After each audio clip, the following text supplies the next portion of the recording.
Assalamualaikum warahmatullahi wabarakatuh. Introduce myself. My name is Aldi Nugroho from PBI 2A. Di sini saya akan membacakan tentang pemahaman saya tentang mengerikannya siksa kubur pelaku maksiat. Jangan di bawah. Di dalam video tersebut menceritakan tentang awal kematian, yaitu ketika roh ditarik atau diambil dari jasad seseorang. Dalam proses pencabutan atau keluarnya roh dari jasad seseorang adalah tergantung kondisi.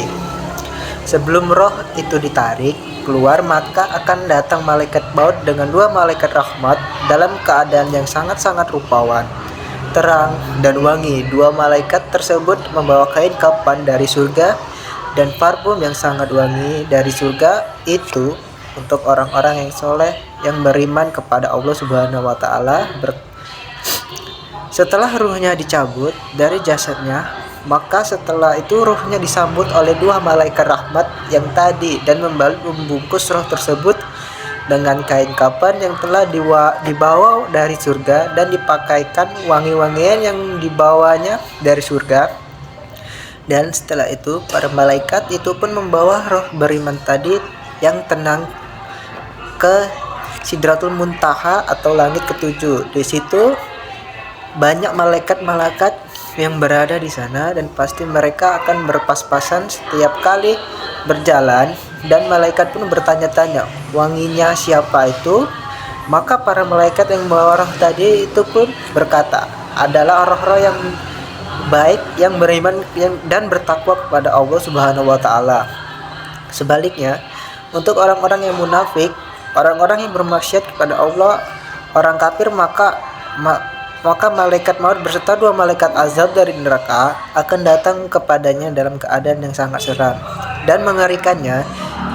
Dan dua malaikat tersebut membawa kain kafan dari neraka dan membawa sesuatu minyak yang bau sekali, dan malaikat maut serta dua malaikat tadi berada di ubun-ubun orang yang akan ditarik ruhnya dari ubun-ubunnya akan ditarik keluar rumah.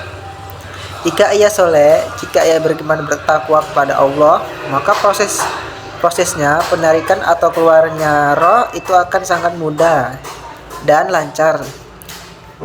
Dan sebaliknya, ketika ia adalah orang kafir, maksiat, orang munafik, dan lain-lain yang berpaling dari Allah, maka proses keluarnya roh dari jasad itu sangat-sangat menyakitkan untuk orang-orang kafir.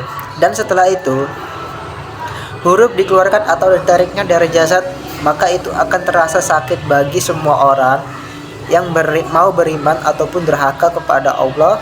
Akan tapi lebih sakit lagi untuk orang-orang yang durhaka kepada Allah atau kafir, rasanya itu seperti disayat-sayat atau dicakar-cakar. Kecuali roh yang dirahmati Allah Subhanahu wa Ta'ala, yaitu roh para syuhada atau mujahid, pejuang Islam fisabilillah, itu mereka hanya merasakan seperti dicubit atau digigit semut ketika sakaratul maut.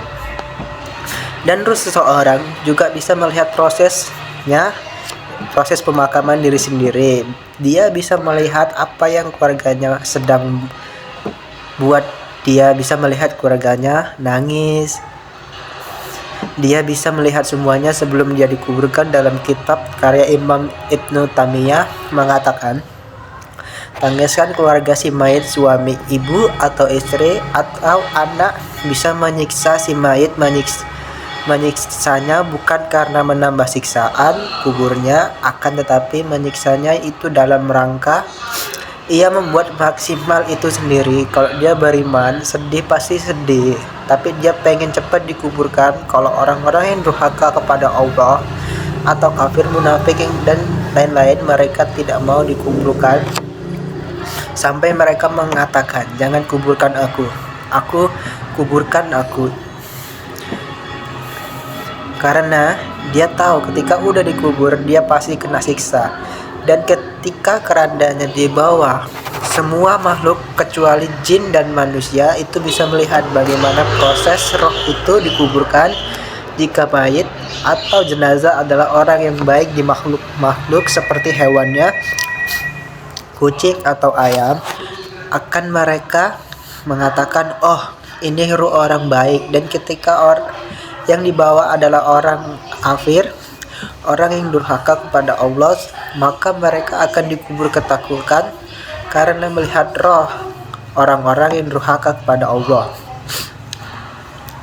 Jika jin bisa tahu proses azab kubur, maka gak ada jin kafir. Islam semua. Dan kalau manusia bisa mendengar, bisa jadi dia akan ikut mati karena saking takutnya.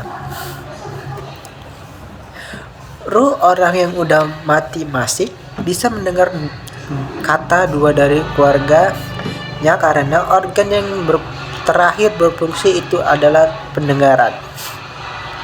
Setelah 7 langkah perginya keluarganya, maka akan muncul 2 malaikat, yaitu Munkar Nakir, yang menanyakan ke mayat, siapa Tuhanmu? Dan si mayat akan menjawab, Tuhanku adalah Allah. Dan orang-orang yang bisa jawab adalah orang yang tauhidnya kepada Allah itu sangat kuat. Jika ia sering menjelek-jelekan Allah, tidak bertauhid kepada Allah, ia tidak bisa menjawab soal tersebut. Setelah itu dia ditanyakan pertanyaan kedua, siapa nabimu? Di situ nanti akan ditunjukkan mukanya. Kita yang nggak pernah tahu muka Nabi Adam langsung bisa tahu kalau itu Nabi Muhammad SAW.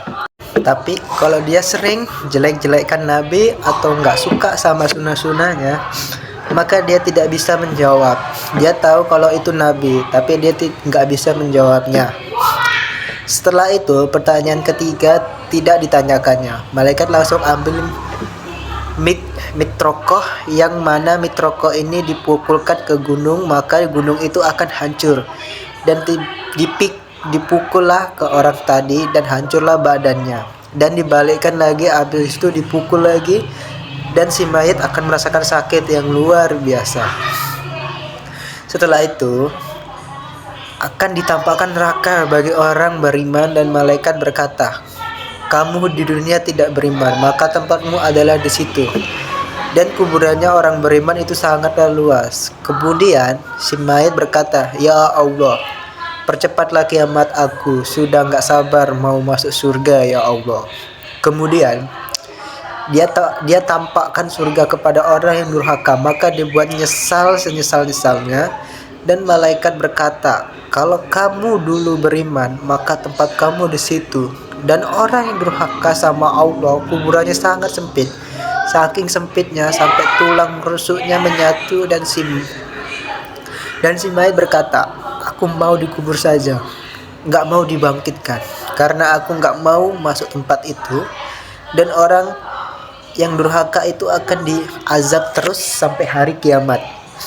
Dan pertolongan untuk orang-orang yang diazab di kubur itu adalah doa anak yang soleh dan soleha.